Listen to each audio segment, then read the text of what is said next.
I can't look back, it's too late now. My days are hours and I don't know how,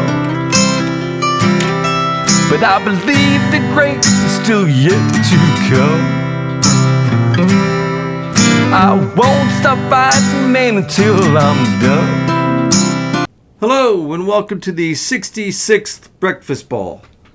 I'm your host, Bob Cardia, and to my left, nobody today. But that's okay, guys, because I'll tell you what, it's Masters Week, and it's my favorite week of the year.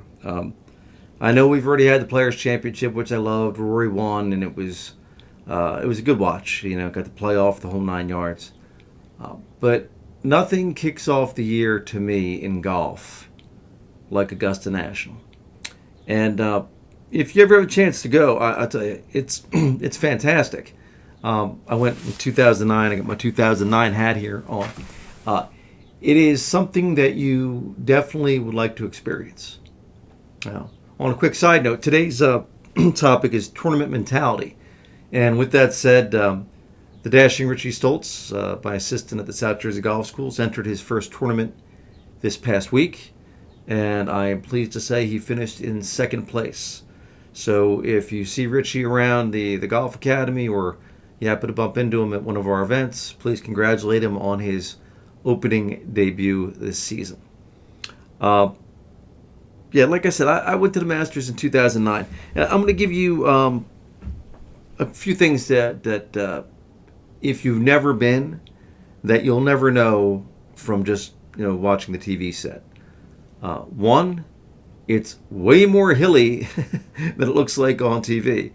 Walking that bad boy for 18 holes, you feel it. And you wouldn't know it by watching it on TV, but there is a lot of undulation to that golf course. Two, the patrons. Like, I know the trend in golf right now is, hooting and hollering and, the waste management thing, which, it's fun to watch for sure. It's more of a little bit more Happy Gilmore type, but it's got its coolness to it. But Augusta is a whole different breed. Like if you get there early enough and put your chair down behind a certain green or whatnot, that's your seat. Like people don't mess with that seat, and that's super super cool. And if you go, let's just say you want a cheese pimento sandwich and say a beer. The prices inside there are super, super affordable, and they keep it that way. Now, not so much for the merchandise tent, but come on, what do you expect? Anyway, let's talk. I was doing research on tournament mentality, and I kind of wanted to tie it into Augusta. So, when I was doing my research, I came across Tiger Woods, which, as we know, we had some dominant times at Augusta National. He talked about how he plays that golf course. And interesting, because I talked to my guys, our home golf course, we affectionately dubbed it Rangusta. It's not Augusta-esque, but it's a lot of the members over at Tavistock refer to it as Rangusta.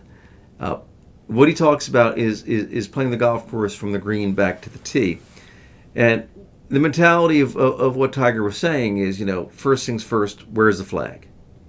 Second thing, where's the wind? Third, where's the trouble? Where should I miss? And what shot am I going to play to get me to those points? I love it because he talks about driving the golf ball in terms of basically a vehicle to get the ball to set up your next shot, as opposed to trying to overpower the golf course. Which, again, I've been coaching a long time. That is the mentality of most younger players. Me, Johnny, hit ball far, and basically what Tiger says: if you miss flag high, left or right at Augusta, you're screwed. He's like, the misses are short and long. And, he talks about golf in terms of mentality. Like he says, for example, there's been plenty of tournaments where he was, not the best ball striker. And there's been plenty of tournaments where he didn't putt his best. And yet he ended up winning the golf tournament. And purely, he said, there's no excuse to be outthought. And, I kidded with my guys this week because we have a tournament on Monday. And the first hole clearly is a fairway wood or hybrid off the first tee. So I made the declaration this morning. Any player who chooses to hit driver on 1 on Monday will not be playing in our next tournament on the Thursday. I gave them the homework assignment of going back on our home golf course and develop a strategy going back from the green to the tee. And I mean, if you look at even like Tiger, I believe it was the last Open Championship or British Open that he had won. He hit one driver in the final round. All right. So again, I always tell the funny story about my friend and his son who played golf with us, and the son ended up beating the dad, and I drove home with the dad. The dad's in the car going, if my son played golf the right way, I'd beat him. And I always say, well, what exactly is the right way? He said, well, he never hits driver. And I had to point out to him the object of the game of golf was to get the ball in the hole in the least amount of strokes. So, factor that. I had a friend of mine, Sandy, call me the other day, talk about whether the chip or pitch and the whole 9 yards. And there is a degree of the best choice is the decisive choice. But also, factually speaking, it's the shot that gives you the greatest percentage to get the ball in the hole.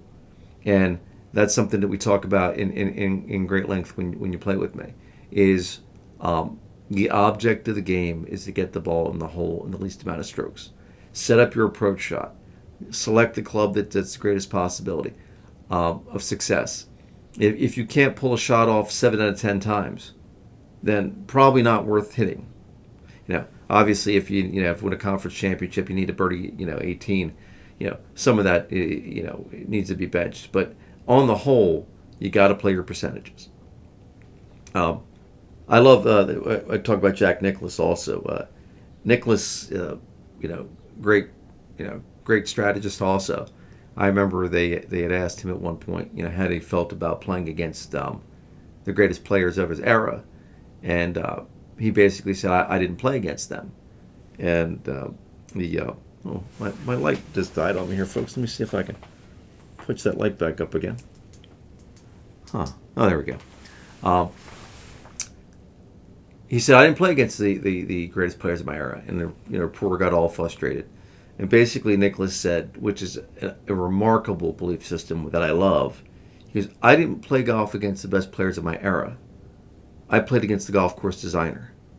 So he's sitting on the tee wondering, where does that SOB, want me to hit the ball? And I'm not going to do that. I'm going to put it in the best angle to get to the hole. And when you do that, it's like a pre-shot routine also. It takes the burden off you about worrying about what the people you were doing or playing are doing. You're worried about now, where do I want my shot to go? And that's where your focus goes. So let me tell you what, that is a wonderful belief system. And those are the basic questions you really need to ask yourself. So when you're talking about, playing golf, mechanics and power are great. I mean, you need them both to play golf. But if you truly want to be a champion, you got to really know what your percentages are, where the ball should go, where to leave the ball, where the best miss is. That's what you really you need to focus on. It's kind of like poker, right? You got to know where to hold them, know when to hold them, know when to fold them, know when to walk away, and know when to run, right? And golf and poker are great metaphors for life. It's play your odds, play your percentages, think your way around the golf course. Now, if you get anything out of this podcast, as always, when you're rich and famous, we get 10%. If you mention I Love the Breakfast Ball in the comments section here, it'll get you for a gift card. And like I said last week, the winner, or 2 weeks ago, did not respond. So I do have an extra gift card. So if you're looking for a Starbucks gift card, I Love the Breakfast Ball in the comments section would be much appreciated. We do have merch on our website. But yeah, folks, enjoy Masters Week. And like I said, if you ever get a chance, it's basically the Super Bowl or the World Series of golf to me. You get a chance, absolutely 100% go. keep them in the fairway. And as always, when you're rich and famous from watching this podcast, we get 10%. Have a great one.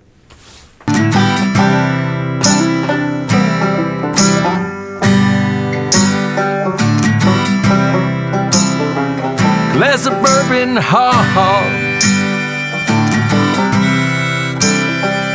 My bourbon, ha. My bourbon, ha. Alcohol. There's no great story ever started with, I'll have a salad.